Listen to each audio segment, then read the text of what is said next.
उकडीसाठी पाणी घालूया पॅनमध्ये.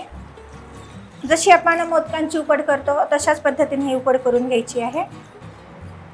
चवीपुरतं मीठ, लाल तिखट, थोडं तूप घालूया याच्यामध्ये. हे बरं पाणी उकळवून घ्यायचं आहे. जरासं ढवळूया म्हणजे मीठ वगैरे सगळं तूप एकजीव होईल. पाण्याला छान उकळी आलेली आहे. आपण गॅस बंद करूया. त्याच्यात नाचणीचं पीठ घालूया.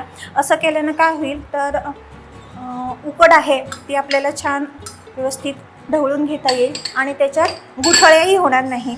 नाहीतर जर गॅस चालू राहिला आणि पाणी जर जास्त तापलं तर ते पीठ आहे ते एकदम खाली तळ्याला जाऊन बसू शकतं आणि मग ती उकड आपल्याला कठीण जाते ढवळणं किंवा गाठी उठतात त्याच्यात.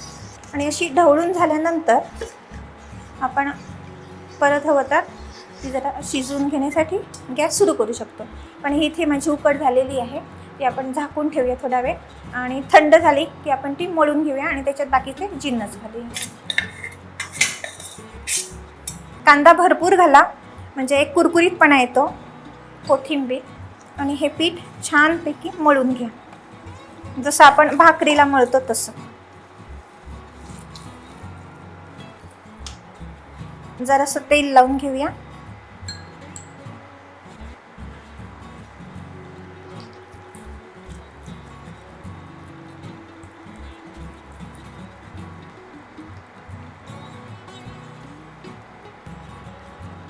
तुम्ही हवं तर तूपही घालू शकता.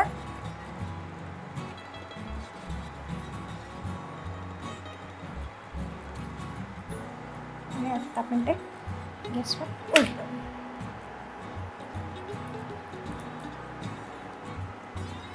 आपण झाकण ठेवूया आणि हे थालीपीठ भाजून घेऊया. आपण झाकण उघडून बघूया.